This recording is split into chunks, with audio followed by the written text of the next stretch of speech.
Padre, en el nombre poderoso del Señor Jesucristo, venimos ante tu presencia, sabiendo, Señor, que nada bueno hay en nosotros, sino que solamente tu gracia, solamente tu amor, y que solamente en ti, Señor, somos fortalecidos, hemos sido santificados, Señor, y hoy día, por la gracia tuya, podemos llamarte Padre y tener esta comunión en Cristo.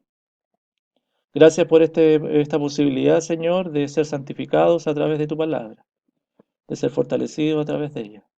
Y Padre, que el estudio que vamos a tener el día de hoy realmente sea una de bendición, realmente sea tu palabra hablando a nuestro corazón, a nuestra mente y a nuestra voluntad.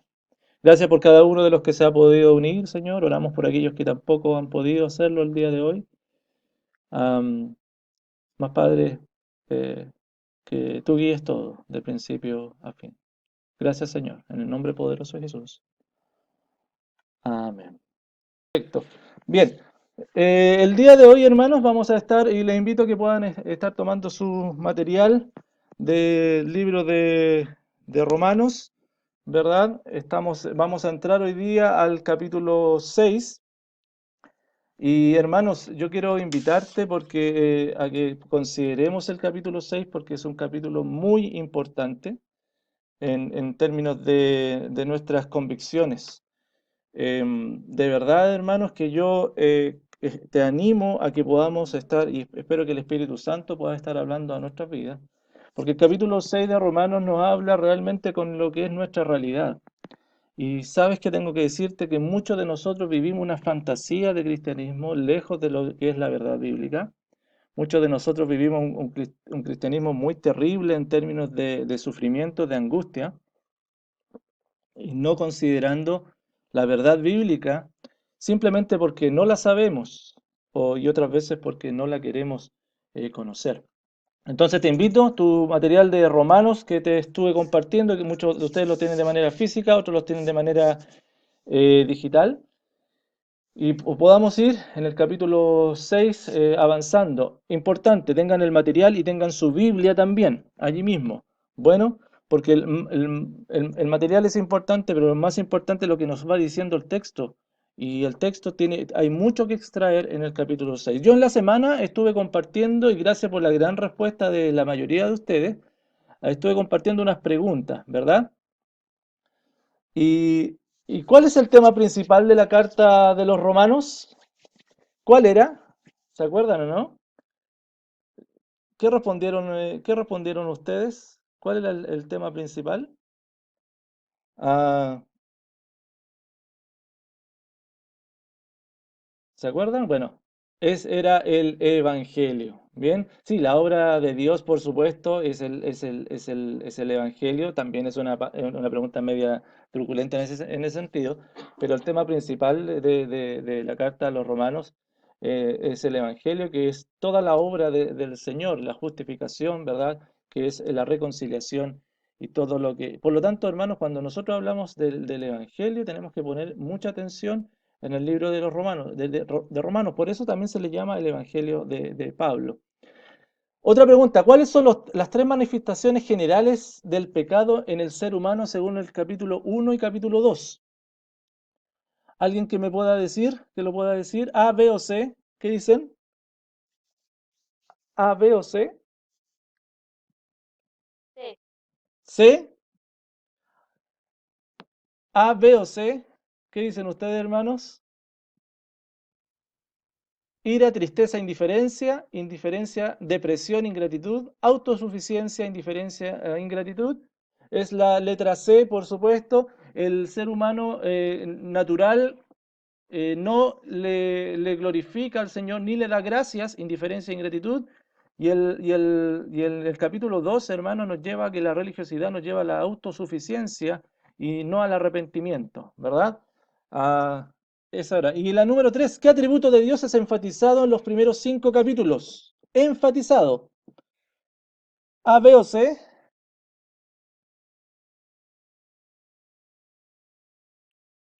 ¿Qué dicen, hermanos? A, B o C. Justicia, santidad o amor es enfatizado, no que, no es que solamente lo esté presente, sino que enfatizado. ¿Qué dicen?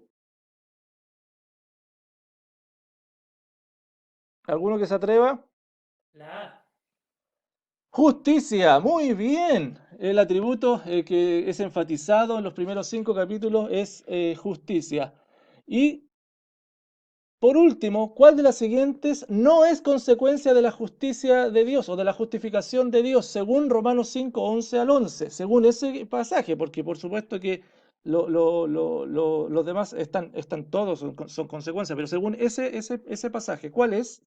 ¿La paz, la misericordia o la gracia? ¿Cuál no es consecuencia de la justificación de Dios según ese pasaje?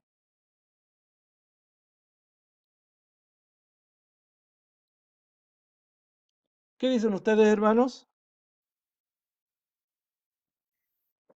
A, B o C. B, B. B, ¿cierto? La misericordia. Sí, si bien es cierto, obviamente alcanzamos misericordia por el Señor, pero según este pasaje tenemos paz para con Dios, ¿verdad? Y estamos en esa gracia en la cual estamos firmes.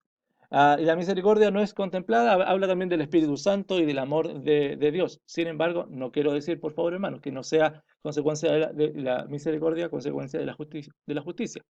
Es solamente en ese pasaje. Bien, la misericordia entonces. Ahora, muertos para vida. Vayamos por favor al capítulo 6, hermanos. El capítulo 6 comienza con una pregunta. Y yo quiero comenzar con esta. Ahora que somos justificados, ¿cómo podemos vivir la vida cristiana? ¿Puede el cristiano continuar pecando? A un poquito le adelanté hoy día, ¿cierto? Durante la tarde. Ah, ¿Cómo podemos vivir la vida cristiana? ¿Puede el cristiano continuar pecando? Quiero detenerme en la segunda pregunta. ¿Qué dicen ustedes? ¿Puede el cristiano continuar pecando? ¿Qué dicen, hermanos? ¿Cuál es su opinión? Recuerden que estamos en la escuela dominical, ¿ah? Entonces, no me dejen solo. ¿Puede el cristiano continuar pecando? ¿Qué dicen ustedes? ¿Sí o no? O sea, deliberadamente no debería, ¿Ya? ¿Puede el pero cristiano... por consecuencia de la naturaleza va a seguir siempre pecando, pero Ya, deliberadamente no debería. a ver, mira lo que dice la hermana Nicole. ¿Alguien más? ¿Qué? Puede, pero no debe. Puede, pero no debe. ¿Ya? Mire, ¿alguien más que nos puede decir algo? ¿El cristiano puede seguir pecando?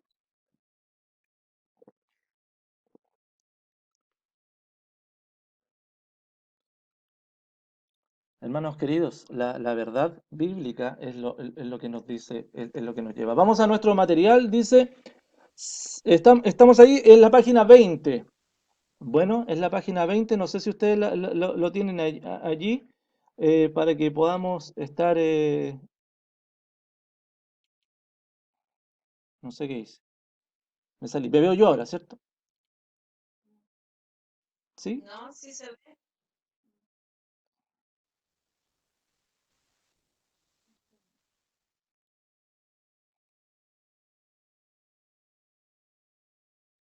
Ya, ahora sí. Vuelvo allá. ¿Ahora se ve la pantalla? Sí, se supone que esta es la hoja que tendríamos que estar viendo. ¿Lo tienen ahí? Sí, se ve bien. Sí, ahí está. Gracias por ir guiándome porque en realidad, por alguna razón, yo solamente veo la pantalla y a mí se me ve espectacular, pues, hermano. Pero el tema es que si ustedes ven. Bueno, esta es Se la, ve bien. el capítulo 4 santificación, la justicia de Dios a la práctica. Bueno, y estamos ahí, dice no más dominio del pecado. Y es un poquito ahí donde nos vamos a detener el día de hoy. Porque, hermanos, eh, Pablo comienza con esta pregunta: ¿qué pues diremos? ¿Perseveraremos en el pecado para que la gracia abunde? ¿Perseveraremos en el pecado para que la gracia abunde? ¿Por qué el apóstol Pablo, creen ustedes, que hace esta pregunta? ¿Qué entonces vamos a decir? ¿Por qué tiene que dar se hace una pregunta que es, y después es retórica, ¿cierto? ¿Perseveraremos en el pecado para que la gracia abunde? Y la respuesta aparece inmediatamente. Pero ¿por qué él hace esta pregunta en el capítulo 6? Luego de toda esta sección en que nos habla exclusivamente de la justificación, el apóstol Pablo va a entrar en lo que es la santificación, lo que es la vida cristiana. Y tiene que dar algunas respuestas importantes porque mira en tu Biblia cómo finaliza el capítulo 5. El capítulo 5 finaliza con eso que aparece allí en los versículos 20 y 21. Dice, pero la ley se introdujo para que el pecado abundase, mas cuando el pecado abundó, sobreabundó la gracia. Bueno, entonces, algunos comentaristas, como Douglas Moo o también como John MacArthur, señalan que em, en el tiempo del apóstol Pablo, tanto los legalistas como los antinominianos, que eran las personas que se oponían a la ley, que eran en realidad que aprobaban el libertinaje, en realidad, porque si estaba todo hecho, estaba todo justificado, entonces en realidad vivamos como queramos. Eh, y el apóstol Pablo viene y le dice, y agarrándose un poquito de este concepto, cuando el pecado abundó, sobreabundó la gracia, entonces el apóstol Pablo viene y hace la pregunta, ¿qué pues? ¿Perseveraremos en el pecado para que la gracia abunde? ¿Vamos a perseverar en el pecado?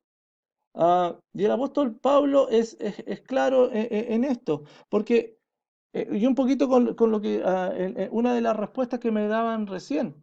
Cuando habla de que perseveraremos en el pecado, y está hablando en lo que es esto de perseverar en el pecado, tiene que ver con que si el creyente va a continuar habitualmente, persistentemente en lo que es el pecado.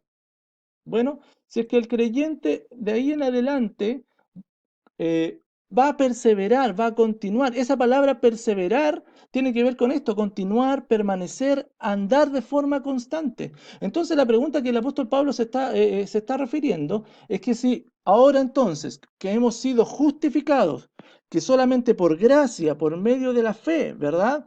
Que en realidad nada de lo que hicimos es suficiente, sino que la obra de Jesucristo completa nos justificó y hemos alcanzado paz, gracia, el Espíritu Santo viviendo en nosotros.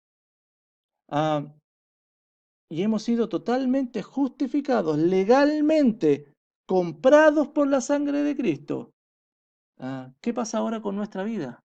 Vamos a continuar, perseverar y como decíamos acá, permanecer, andar de forma constante en el pecado, para que la gracia abunde, como lo decía ahí allá al final del versículo 20, donde el pecado abundó, sobreabundó la gracia. ¿Es esa la lógica?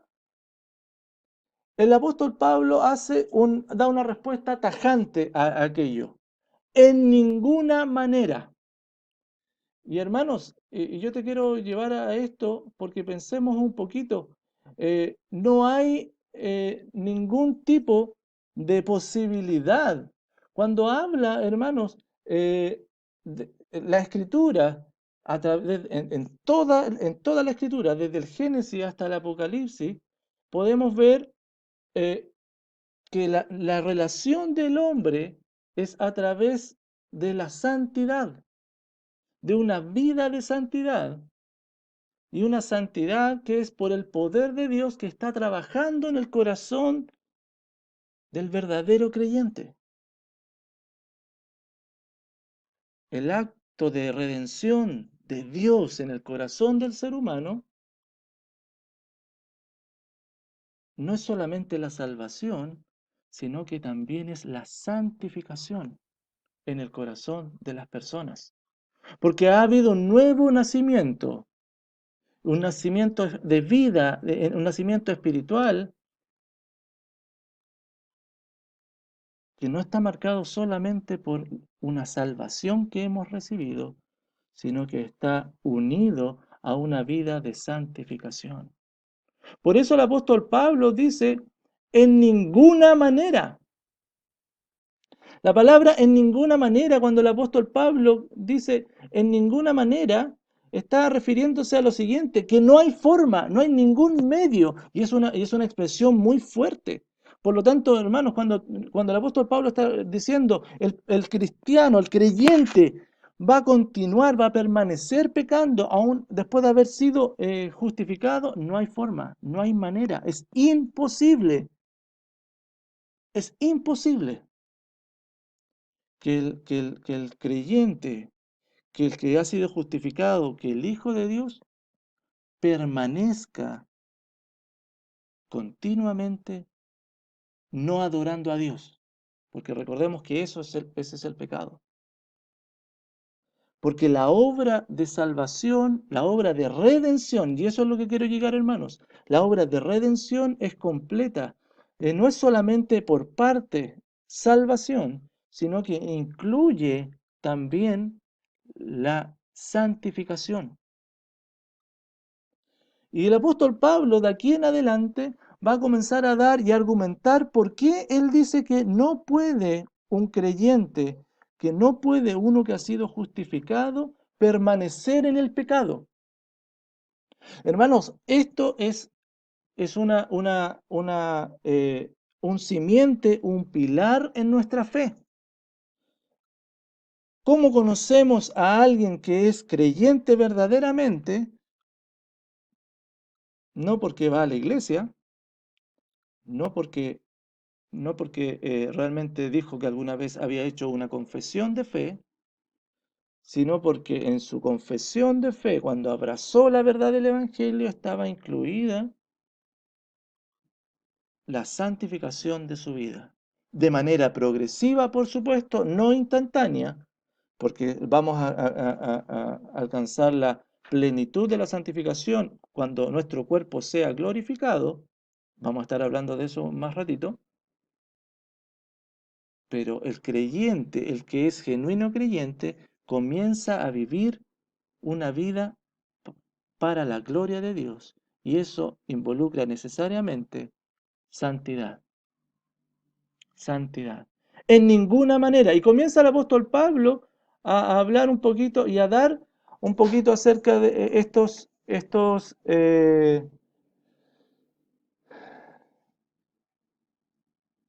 algunos argumentos. En nuestro material, por favor, dice, no más dominio del pecado. ¿Qué pues diremos? En el original quiere decir que, ¿qué concluiremos entonces? Pablo hace un recordatorio acerca de la justificación por fe que ampliamente habló en la sección anterior. Aquí podemos responder las siguientes preguntas. ¿Cómo podemos vivir la vida cristiana? ¿Puede el cristiano continuar pecando? El apóstol nuevamente reflexiona. Entonces, si la salvación es por gracia de parte de Dios, sigamos pecando, ya que cuanto más pequemos, sobreabundará la gracia. El 5, 20, 21, como lo vimos delante. Y Pablo responde enfáticamente, en ninguna manera. ¿Por qué? Y ahí hay, en el material, véanlo, tres razones que el apóstol Pablo da. Nosotros vamos a profundizar en algunas más de ellas, porque el hombre ha sido justificado, ha muerto al pecado y tiene una identificación con Cristo. Y como dice Barclay allí, pero hay más de un cambio de conducta en la vida de una persona que acepta a Cristo. Hay una verdadera identificación con Él. Es un hecho que no puede haber un cambio real de vida sin esa unión con Cristo, porque la persona está en Cristo. Ahora bien, hermanos, y el apóstol Pablo lo primero que dice es porque los que hemos muerto al pecado, ¿cómo viviremos aún en él? ¿Por qué entonces los creyentes no pueden continuar en pecado? ¿Por qué cuando tú ves a un hermano o cuando ves a tu propia vida que está perseverando en el pecado, es muy importante decir y hacerse la reflexión? Si el apóstol Pablo dice que en ninguna manera el creyente va a perseverar, va a continuar su vida en el pecado, ¿qué está pasando con esa persona? ¿Qué pasa con aquellos que perseveran en no adorar a Dios? Y Pablo dice, porque los que hemos muerto al pecado, ¿cómo viviremos aún en él? porque los que hemos muerto al pecado, ¿cómo viviremos aún en él? Hermano, la persona que está, ha revivido, ha nacido de nuevo en Cristo, ha muerto al pecado. Eso es lo que nos dice la Escritura, por favor. Y yo te quiero preguntar, antes de continuar, ¿tú crees que la Escritura es suficiente y es la verdad y es la autoridad? Bueno, la Biblia, mira lo que está diciendo, los que hemos muerto al pecado. La razón por que el creyente no puede continuar en el pecado es porque ha muerto al pecado. Y es inconcebible y es muy contradictorio proponer que el creyente puede vivir en el pecado si él ha sido, si él ha muerto al pecado. ¿Cómo? Por eso Pablo pregunta, ¿cómo vamos a vivir? ¿Cómo vamos a permanecer? ¿Cómo vamos a estar habituados a Él si hemos muerto? Hay una contradicción. Si la persona ha muerto a un tipo de vida, no puede seguir viviendo en ese estilo de vida. Si ha muerto a ese tipo de vida, no puede volver a vivir a ese tipo de vida. Por lo tanto, la idea de que un cristiano, que un creyente pueda continuar viviendo habitualmente en el pecado, no solamente no es bíblico, sino que es irracional. No sé si me explico, hermano. Es totalmente irracional, porque si murió al pecado, ¿cómo va a vivir en él? Eso es lo que Pablo está diciendo. Eso es lo que está diciendo Pablo. Nadie, bueno, como lo dice un poquito, y lo vamos a ver acá, hemos muerto al pecado. ¿Cómo viviremos en él? No se puede. Me gusta mucho como el apóstol Juan lo dice en 1 Juan 3:9, mira cómo aparece allí y anda tomando apuntes de estos versículos. Todo aquel que es nacido de Dios no practica el pecado, porque la simiente de Dios permanece en él y no puede pecar, porque es nacido de Dios. Se dan cuenta, ¿no? Y aquí lo que es importante en este versículo, bueno, en realidad es mucho importante, pero el énfasis que le quiero dar, según lo que estamos hablando, que todo aquel que es nacido de Dios no practica el pecado y tiene que ver con una práctica habitual, eh, una práctica habitual. Por lo tanto, queridos hermanos, yo te quiero llevar a que estas verdades puedan ser en tu vida y en nuestra vida un pilar fundamental. No podemos vivir, el creyente no puede vivir en el pecado. Y ahora bien, y uno puede decir entonces, ¿qué pasa con nosotros? Que en realidad, pero yo también peco y todos pecamos, pero no está hablando de eso, se está hablando de una práctica habitual, que realmente el no adorar a Dios sea parte de su vida. Él piensa que ha sido justificado, pero habitualmente puede deliberadamente, como decía la hermana Nicole, no adorarle, no adorar a Dios, porque recuerden esto, el pecado tiene que ver con errar en el blanco, y nuestro blanco es la adoración al Señor, y todas las manifestaciones y ramificaciones que el pecado tiene, conductuales, son muchas, pero finalmente, y lo más importante es que nos está llevando a no adorar a Dios. Ah, Entonces, lo que Pablo está diciendo, que que ha sido genuinamente justificado, va a continuar en una vida de santificación. Porque la justificación, como vimos en los primeros 5 capítulos, y la santificación no están separadas entre sí. No son etapas distintas, periodos distintos dentro de todo esto que nosotros conocemos como la redención. No, no. Son diferentes aspectos de una obra divina del Señor de redención en el creyente, en la vida del creyente. Por lo tanto, lo que hace Dios con el creyente es que no solo la declara justa, sino que la va transformando para que viva en justicia.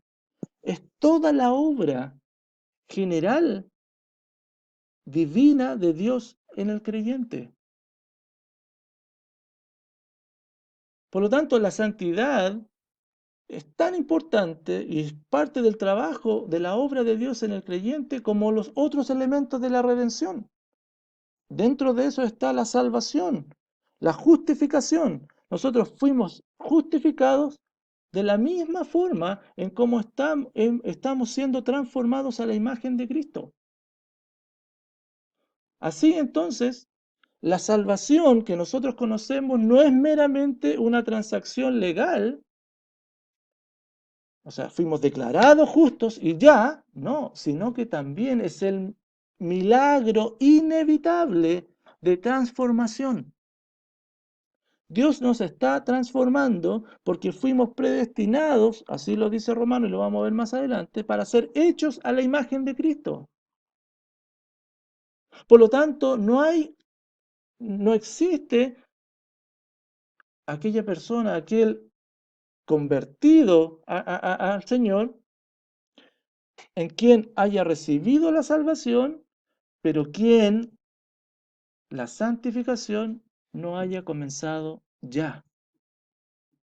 No es que yo fui salvo, los creyentes no somos salvos simplemente y la santificación comenzará en algún momento. Por supuesto, no somos perfectos porque no hemos sido glorificados aún, estamos en un cuerpo de muerte, pero estamos espiritualmente vivos y la santidad está siendo trabajada en nosotros. Eso es lo que el apóstol Pablo está hablándole a los de Roma. Él le está diciendo, no se queden con que solamente fueron justificados y de aquí en adelante comienzan ustedes a luchar por su santificación. No, esa no es una verdad bíblica. La verdad bíblica es que la obra de redención comienza con la justificación, pero cuando termina la justificación, como dice Donald Gray Barnhouse, dijo lo siguiente, que era un escritor, dijo, la santidad comienza donde la justificación finaliza. Y si la santidad, escúchame, y si la santidad no comienza, o si la santidad no se ha mostrado en las personas, entonces podríamos sospechar que la justificación tampoco nunca comenzó. Por lo tanto, hermanos, no hay tal cosa que justificación sin santificación. No hay tal cosa como vida, la vida eterna que el Señor nos ha dado, sin un estilo de vida divino a través de la santificación. Entonces, como conclusión, hermanos, podemos decir lo siguiente a esta pregunta. La salvación no solo es una transacción, sino que es una transformación. Toda la redención no es solamente un acto en el pasado, sino que sigue siendo la redención hasta el día de hoy. Me gusta mucho como lo dice Colosenses 3:3, porque habéis muerto y vuestra vida está escondida con Cristo en Dios. Maravilloso, ¿no, hermano? Maravilloso poder pensar esto, que hemos muerto al pecado y nuestra vida está escondida con Cristo. De forma mucho más evidente, Pablo se lo dice a los de Corintios, de modo que si alguno está en Cristo, nueva criatura es. Las cosas viejas pasaron, he aquí, todas son hechas nuevas. Por lo tanto, hermanos, la frase que vimos delante, que hemos muerto al pecado, y pon atención a eso, y te pido que la puedas subrayar, los que hemos muerto al pecado, esa frase, muertos al pecado, va a ser una premisa fundamental en todo este capítulo en Romanos. Hemos muerto al pecado. es imposible vivir en Cristo y a la vez vivir en el pecado. Por lo tanto, la primer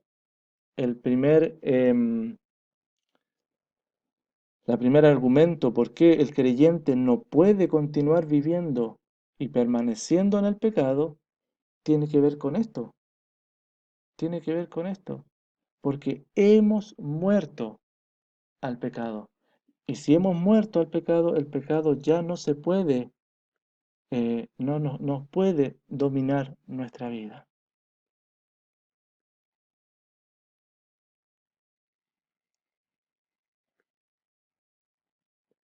¿Me explico, queridos hermanos? ¿Me explico, queridos hermanos? Entonces, qué maravilloso saber esto, que es la obra de Dios en la cual el que la comenzó en algún momento será fiel en completarla.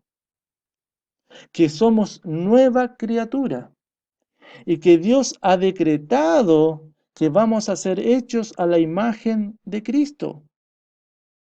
Y eso no va a cambiar, porque no depende de nosotros, sino que es la obra de Dios en nosotros. Hemos muerto al pecado. La justificación sin santidad no existe. Por lo tanto, cada uno de nosotros, y de manera indistinta, pues hermano, uno puede empezar a mirarnos entre nosotros, el hermano parece que no, es lo que está diciendo no pasa nada, porque yo no veo mucha santidad en su vida, pues hermano, tengo que decírselo. No, pues hermano, cada uno de nosotros tiene un proceso distinto y en donde tú y yo somos llamados no a juzgarnos, sino a poder amonestarnos. ¿Para qué? Para que a través del arrepentimiento y la fe en Cristo, la santidad comience a ser evidenciada. No puede haber un creyente sin el fruto del Espíritu evidenciado en algún aspecto en su vida. No hay justificación sin santidad. Y por supuesto, menos va a haber santidad sin justificación. Bien. ¿Alguna consulta, queridos hermanos? Porque si se dan cuenta, se nos pasa el tiempo volando. O al menos a mí, a lo mejor a usted no tanto, pero... ¿Alguna consulta, queridos hermanos, al respecto? Estamos todos claros.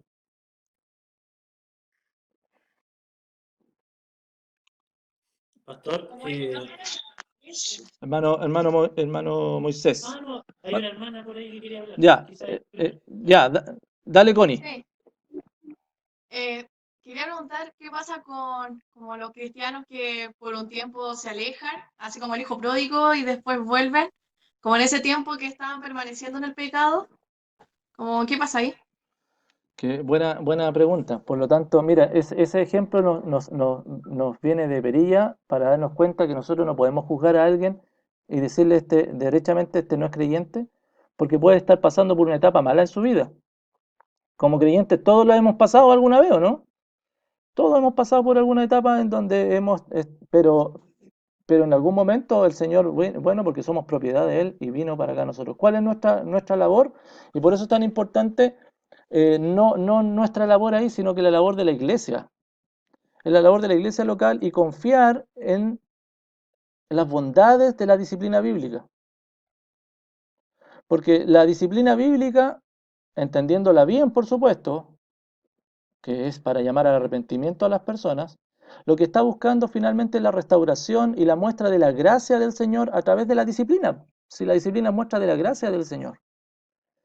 Y un creyente genuino en algún momento debiera responder a la disciplina del Señor. Y eso esa autoridad la tiene la iglesia, no la tenemos de manera particular. No sé si respondo a lo que tú estás preguntando, Connie. Sí, gracias. Hermano Moisés. Sí, mi consulta iba por otro lado. La santificación es un tema que no es muy recurrente en hablarlo o expresarlo, porque rápidamente puede tornarse en un tono legalista. ¿Y a qué me refiero? en que en el afán de que los hermanos o los participantes de una congregación eh, vivan en santidad o apartados del mundo como tal, pueden existir un montón de reglas añadidas a una vida que el Señor espera de nosotros. Entonces mi consulta es la siguiente, ¿cómo entender el tema de la santidad o cómo plantearle este tema a alguien que rápidamente a uno lo acusa de legalista y de poner un montón de reglas para poder agradar al Señor, siendo cuando Él ya nos justificó? No sé si me explico bien con la pregunta. Espero yo haberte entendido, hermano. Eh, según creo, el tema nunca es conductual en primera instancia. Nunca es conductual en primera instancia. Siempre y como todo obedece a una razón del corazón. Por lo tanto, lo que nosotros tenemos que ver, y eso es lo que somos nosotros llamados a amonestarnos mutuamente. ¿Bien? Porque si bien es cierto, nosotros debemos demandar conducta y las conductas debieran ser la expresión de lo que hay en el corazón. Nunca es al revés, nunca es al revés, no, nunca está primero la conducta y después cambia tu conducta y después va a cambiar tu corazón. No, siempre es primero el corazón, por lo tanto, lo que yo aconsejo es poder abordarlo a través de la consejería bíblica, que es esto de predicarnos el Evangelio de manera individual, de manera privada, mutuamente, en donde llevo a la persona primero a reconocer que está en pecado ante Dios, por lo tanto, y que tiene que arrepentirse de estar pecando contra Dios. Si la persona no ve eso, que su pecado está agraviando a Dios, todo lo demás es conductismo, todo lo demás raya en el legalismo. Porque la transformación tiene que ser desde el corazón. Y eso es un proceso. Además, para peor para nosotros, no es un evento. Por eso Pablo decía que tenemos que predicar la palabra con toda paciencia, con toda doctrina, pero con toda paciencia. ¿Por qué? Porque es un cambio lento que viene desde el corazón. Y es ahí donde tú y yo tenemos que predicar, amonestar a nuestros hijos, en los matrimonios, pero también a los hermanos en la iglesia, entendiendo que es un trabajo que el Señor va a hacer primero en el corazón y luego en la conducta. Ahora, la conducta es importante, por supuesto, la conducta te revela lo que hay en el corazón, pero no necesariamente, porque recuerden que hay falsos creyentes y muchos que se acomodan muy bien a modelos religiosos. Sin embargo, cuando hablamos por eso lo más importante entre nosotros tiene que ser el amor, y tiene que ser el amor, y tiene que y recalcar y enfatizar el amor. No sé si contesto lo que me preguntaste, me fui para otro lado, hermano, y si es así, perdón. No, está bien, perfecto, clarito, gracias. Ya. ¿Alguna última preguntita? Yo tengo una pregunta. Mano Andrés, cuénteme. Sí, quizás no es pregunta. Eh, ¿Qué posición tenemos nosotros como iglesia en cuanto a los frutos de un creyente y si esa persona realmente quiere ser miembro de la iglesia o no? Porque es diferente, creo, viendo lo que se ha enseñado, a un cristiano que ya es miembro de una iglesia local, que ahí está el tema de la disciplina bíblica, ¿cierto? Pero, ¿qué pasa con una persona que quiere ser miembro de la iglesia, pero no vemos frutos de santificación en su vida? ¿Qué postura tenemos o qué Ah, postura tenemos nosotros? Que sería bueno explicar. sí, sí, es muy importante, hermano, porque si bien es cierto, la membresía no nos hace más cristianos ni menos creyentes, pues es simplemente un compromiso, un acuerdo en donde yo asumo un discipulado, acepto un discipulado de la iglesia local a mi vida. Bueno, y yo también acepto mis responsabilidades para con la iglesia local.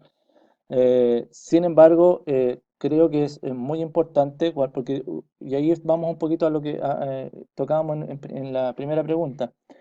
Yo acepto ser discipulado por la iglesia local y eso incluye también la disciplina bíblica. Vale decir, qué bueno que la persona y el hermano tengan las ganas de bienvenido. pero tiene que aceptar también no solamente que va a ser enseñado, eh, sino que además va a ser enseñado a través de la disciplina bíblica. Ahora, es un bonito desafío porque a veces nosotros, y de hecho, necesitamos a los hermanos para poder ser corregidos, po. Nos necesitamos mutuamente. Es mucho más fácil permanecer afuera de esto y decir, no me voy a comprometer, porque si me voy a meter, mira, van a conocer mi vida y van a hacer como, y me van a disciplinar. No, pues al contrario, es un bonito desafío para decir, ¿saben qué? Necesito ser discipulado, po. Necesito de ser enseñado, necesito de la disciplina de la iglesia, porque es muestra de la gracia del Señor para mi vida, y a través de eso el Señor me va a contener y me va a guiar.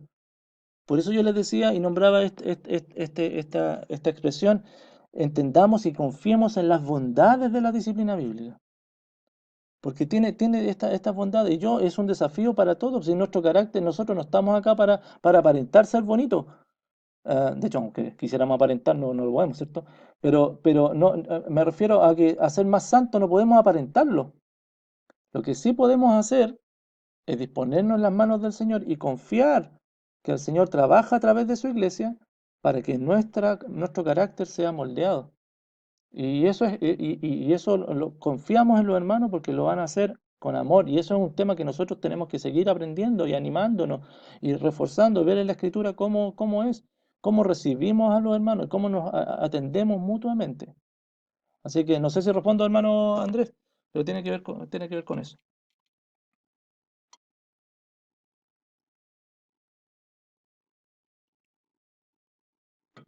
Sí, creo que sí. Ah, ya, sí, sí. Queridos hermanos, si hay más preguntas, por favor, lo que necesiten. No sé si hay preguntas acá en el chat. Ah, Ricardo escribió algo, ¿no? Ricardo, ¿querías preguntar algo? ¿No? No, eso fue hace rato, en 21:34. Bueno, hermanos queridos, les animo en el Señor. Se dan cuenta que son temas súper importantes y son temas que necesitamos y necesitamos conocer.